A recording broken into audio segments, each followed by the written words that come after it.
We all just love the story of an overnight success, right? The startup in a garage that suddenly explodes, the app that just goes viral out of nowhere.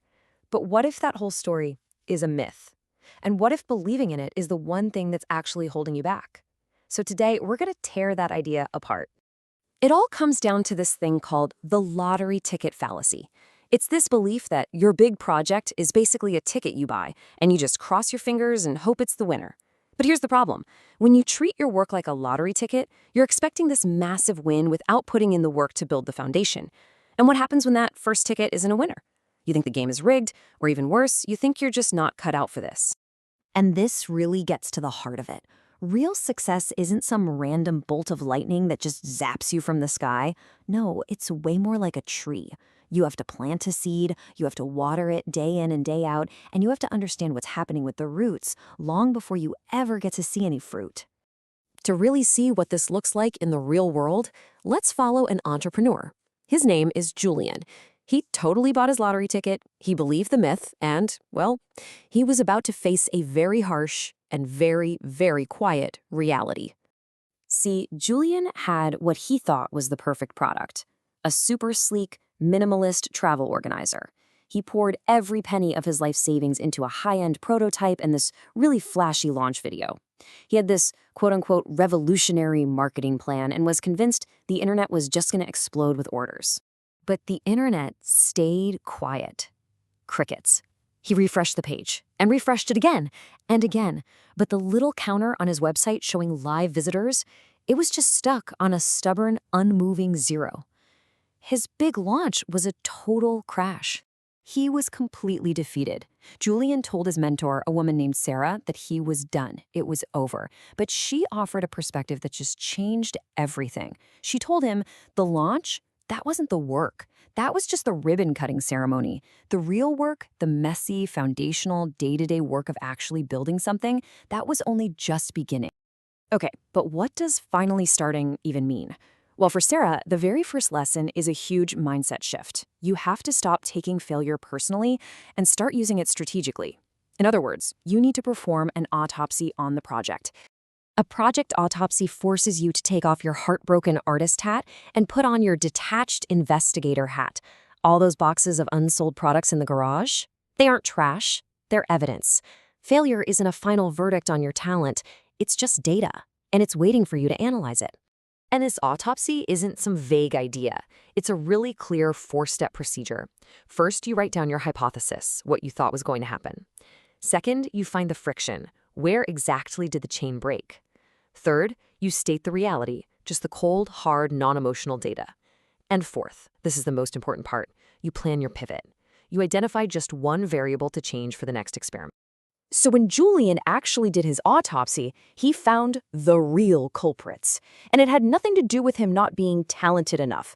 It was 3 specific, totally fixable data points. His messaging was vague. The checkout process was too complicated. And the shipping costs were way too high for what people felt the product was worth. See? These weren't personal flaws. They were just problems with clear solutions. Okay, so Julian's got his data, his first instinct, fix everything, like right now. But his mentor, Sarah, she slows him down and introduces a concept that completely changes his sense of time. It's called the 1,000-day rule.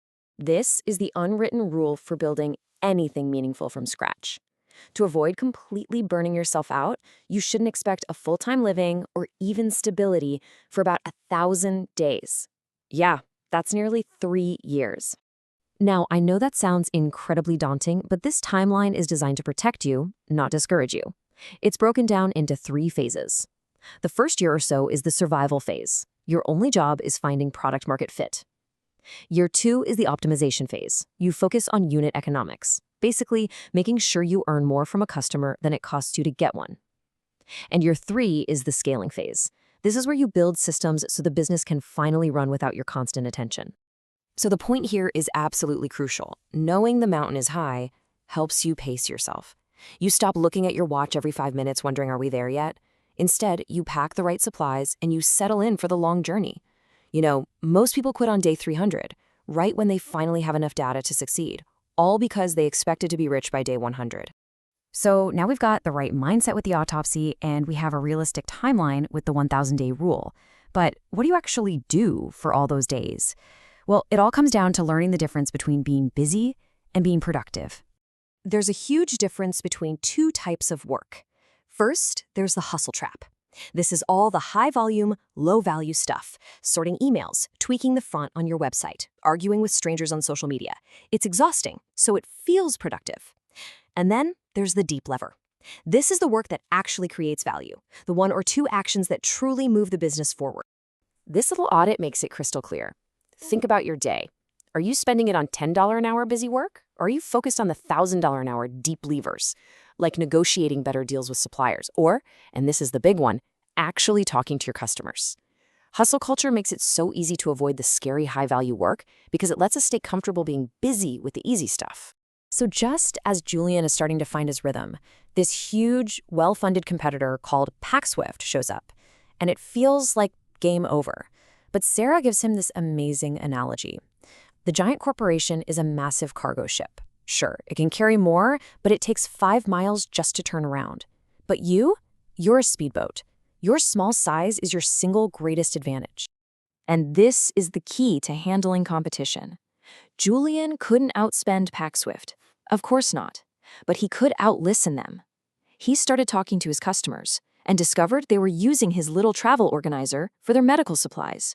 So while the giant was busy targeting everyone, Julian pivoted. He started serving a niche market they were too big to even see, and he built a loyal community they could never touch. All right, so let's fast forward. After Julian survived that initial crash, after he performed the autopsy, embraced the timeline, and used his agility, what does success actually look like for him at the end of this 1,000-day journey? On day 1,000, there were no cameras, no magazine covers, no viral explosion. There was just a steady stream of orders, a warehouse that ran smoothly, and a top-rated product in its category. Success wasn't some feeling of wild euphoria. It was a settled, quiet confidence. It was the deep knowledge that he now knew how to build a fire from scratch if he ever had to do it all over again. When his mentor jokingly asked him if he was an overnight success yet, Julian's response just says it all. The journey was slow, it was incredibly hard, and it was anything but overnight. But the real reward wasn't just the stable business, it was the person he had to become in the process. And that really brings us to the final question, the one for you. When you look at your own projects, your own big ambitions, what's in your hand right now? Are you just holding a lottery ticket, waiting for your numbers to be called, hoping for that lightning strike? Or are you ready to pick up the shovel and accept that the real, rewarding work only happens one day at a time, over the longest night of your life?